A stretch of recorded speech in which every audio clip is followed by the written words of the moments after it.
अब जैसे हम क्या करते हैं, लड़के का विवाह होता है, ओहो छाती फूल जाए पिता की, अब पता नहीं क्यों करूंगा और ये करूंगा और डीजे बजाऊंगा। अपन आत्माओं, एक अखबार में चित्र देखा, पहले दिन वो डीजे बजा रहे थे, नाच रहे थे, लड़के का ब्याह था। अगले दिन वो लड़का अपना बारात जा रही थी, जिस कार में वो दूल्हा बैठा था वो किसी टकरा गया एक टैंकर पे। उस कार में 8 आदमी थे, 8 के 8 मर गए। और दूल्हे के साथ में तो खास निजी आदमी बैठा करें, कोई बहनोई या कोई फूफा या मामा, वो सारे मर गए। अगले दिन टक्कर मार रहे थे, बाल पाड़ रहे थे, एक दूसरे के भीतों से टकरा रहे थे। अब बजा ले डीजे, चाट ले सुख ने, तो हमारी आंखें बंद कर दी सज्ञान ने, और हम नाच गए। हम समाज को देखकर बकवाद करने लगे। इसे गंदे लोक में एक सांस का भरोसा नहीं, कद बिजली गिर जा, और हम कैसे फूले फिर रहे हैं। तो बगैर ज्ञान के बाद बिगड़ रही है। अपना ब्याह करो, बच्चों का संयोग तो जोड़ना पड़ेगा, संयोग जोड़ दो, सिंपल वे से जोड़ दो। ये बकवाद गणी करनी। इसी कारण हमने बेटियों को अपना दुश्मन बना लिया, गर्भ में मारने लग गए, परंपरा गलत बना के। इन परंपराओं को हमने खत्म करना पड़ेगा, हम आगे जब बढ़ेंगे। अब जैसे हम हिंदू धर्म में जन्मे, आप इतिहास पढ़ के सीखो, क्योंकि हमने ना तो अपने सदग्रंथों का ज्ञान, हम ना अपने ही अकल से, अपने ही दौड़ तोड़ से परंपरा बना ली। नकली संतों ने अपने ही दिमाग से हमें वो अज्ञान भर दिया, उसको हम ज्ञान मान बैठे। और इन गलत परंपराओं को हम अपना फाइनल मान लिया कि ये तो करनी पड़ेगी। अब जैसे जब ब्रह्मा जी, विष्णु जी, शिव जी का ब्याह कराया, विवाह किया, उस समय ना तो कोई डीजे बजानिया था, ना कोई बाती था, ना बराती था, ना कोई जलेबी तारनिया था। दुर्गा ने 3 लड़कियां उत्पन्न की, समुद्र में डाल दी। वहां से जब वो सागर मंथन हुआ, वहां से निकल आई। जो पहले निकली थी, बड़ा ब्रह्मा जी था, ब्रह्मा जी से कह दिया, बेटा इसका नाम सावित्री है और तेरे इसका विवाह कर दिया, जा बेटा अपना घर बसाओ। दूसरे नंबर की लक्ष्मी जी थी, लक्ष्मी का विष्णु से विवाह कर दिया, जा बेटा ये तेरी पत्नी, तू इसका पति घर बसाओ। तीसरे का विवाह कर दिया पार्वती से, शंकर जी का, अब जाओ बेटा या तेरी पत्नी, तू इसका पति हो गया ब्याह। तो हम गीत तक गाते हैं उन भगवानों के और सांग जोड़ते अपना न्यारा। तो इस प्रकार वो भी तो ब्याह हुए थे जिसे सारा संसार बन गया। तो इसी प्रकार हम एक ऐसी परंपरा बनाने जा रहे हैं, बच्चों का ब्याह करो, एक ना पैसा नहीं लाना, ना देना ना लेना। पहला फार्मूला तो ये देखो कि जो भाग्य में लिखा है बेटी और बेटे को वही मिलेगा, इससे कम बत्ती नहीं हो सकता, तो इससे पटक लेना। हाँ, और फिर हमें मिल गए ऐसे भगवान अब कि जो अन्ना हमारे भाग्य में होगा, जो हमें आवश्यक होगी चीज, वो जरूर देगा यू, और जो हमारे भाग्य में बुरा होगा कर्म, उसने काटेगा। तो भगवान को इसलिए खोजा करते कि हमारे 2-3 ताप भी कटे, प्रारब्ध में लिखे हुए दुख भी मिटे, तभी हम भक्ति करें। हम पहले कथा सुना करते, भजनी और सांगियों से वो कथा सुनाया करते थे। एक राजा के 3 बेटी थी, और पहले ये धार्मिक लोग बहुत हुआ करते, राजा भी, तो संतों को बुलाया करते थे, उनको बच्चों को बैठा कर कथा सुनवाया करते थे। तो सारे बच्चे कथा सुनते थे, राजा भी बैठता था। अब ये कथा का असर नहीं हुआ, तो वह कथा सुनने का फायदा क्या हुआ। तो उनमें से एक लड़की थी, उसको ये पक्का विश्वास हो गया कि भगवान ही सबका पालक है। जैसे बताया जाता है कि माँ के गर्भ में किसने पाला आपको, ना माँ को सेव कर सके थी, ना पिता का वहां कोई जोर चला था, ना कोई वहां खाना पहुंचाया जा सकता था। तो वहां भी तो परमात्मा ने जुगाड़ किया, माँ की नाभि से आपकी नाभि जोड़ दी और आपका शरीर कितना सुंदर बना दिया। और बाहर आने से पहले परमात्मा को कितनी चिंता आपकी, माँ के सतन में बाहर आते ही दूध भर दिया, और पहले ना था टोपा भी उसमें। तो भगवान आपका कितना खैर खवा है, कितनी केयर टेक करता है, उसको पता है इसको क्या चाहिए था।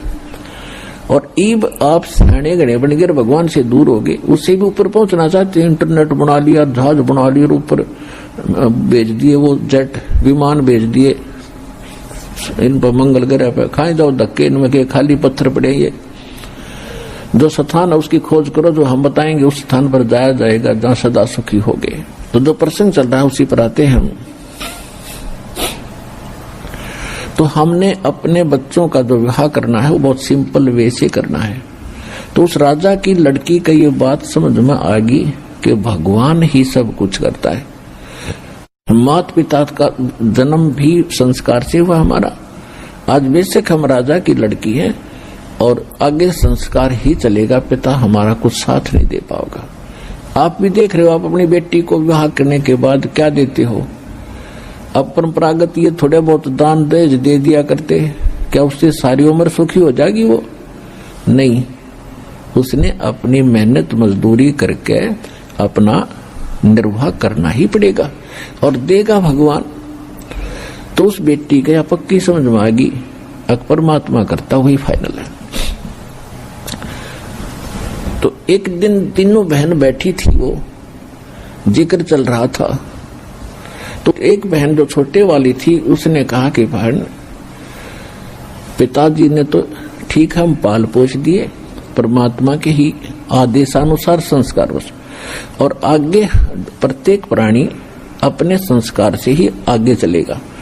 तो वो दो थी, वो अनजान थी, वो कहने लगी तू क्या पिताजी को नहीं मानती? अक मानती हूँ, पिताजी को पिताजी मानती हूँ। तो तेरा पेट पिताजी नहीं भर रहा? नहीं, पेट तो भगवान भरे सबके। उन दोनों ने जाकर पिताजी को सिखा दिया, हकीकत न्यू कहे भगवान ही सब कुछ करता है, मेरा कर्म मिल लेगा, इसमें कोई नहीं कुछ कर सकता। तो पिताजी ने कोई इस बात का गुस्सा हो गया, अब देखूंगा या कितनी सुखी होगी। उन दो को तो विवाह कर दिया राजाओं के लड़कों से, और तीसरी का विवाह कर दिया एक जंगल से लकड़ी काट कर लाता था और शहर में बेचा करता था।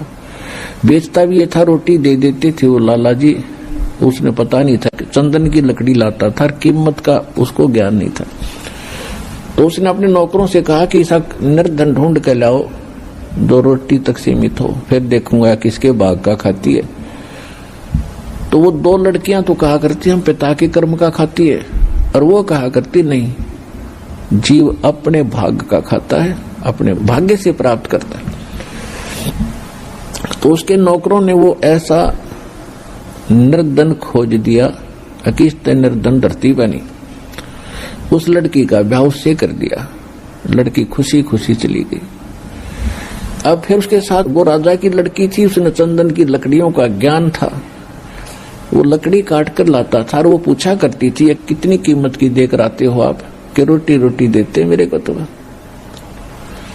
तो फिर वो वहां गई उसके साथ लकड़ी लेकर साथ में, उन सेठों से कहा कि इतनी कीमती वस्तु को और आप ऐसे बेच रहे हो?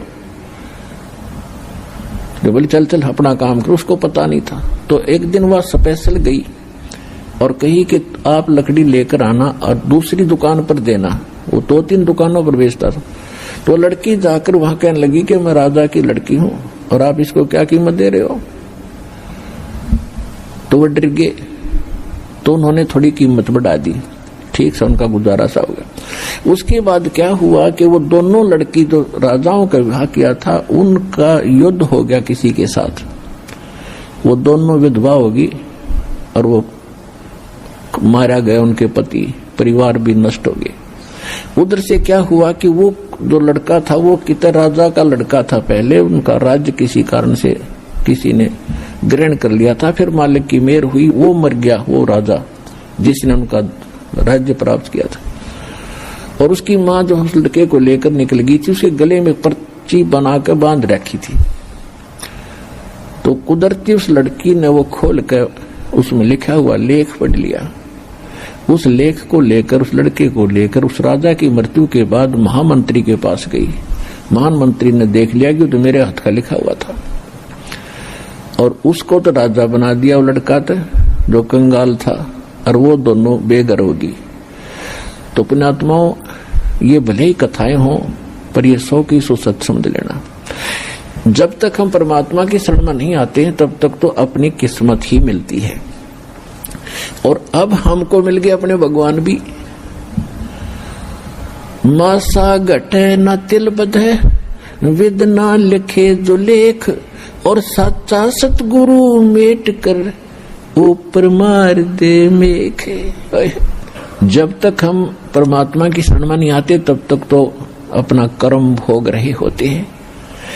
और ये विधान है कि जैसा कर्म विधाता ने लिख दिया वो मिटे नहीं, लेकिन पूर्ण सतगुरु की शरण में आने से उसको मेट कर, और मेघ मारना मतलब फॉर एवर फिनिश्ड, सदा के लिए खत्म वो पाप कर्म, और शुभ कर्म लिख देगा मालिक अपनी कलम से। सतगुरु हाथ लेखनी सब बैया। आप सुन रहे थे जगत गुरु तत्वदर्शी संत रामपाल जी महाराज जी के मंगल प्रवचन। अधिक जानकारी के लिए विजिट कीजिए हमारी वेबसाइट www.jagatgururampalji.org। संत रामपाल जी महाराज जी के शुभ आशीर्वाद से पूरे विश्व भर में 500 से भी ज्यादा नाम दीक्षा केंद्र हैं, जिन पर संत रामपाल जी महाराज जी द्वारा ऑनलाइन निशुल्क नाम दीक्षा दी जा रही है। अपने नजदीकी नाम दीक्षा केंद्र का पता करने के लिए संपर्क करें 8222880541।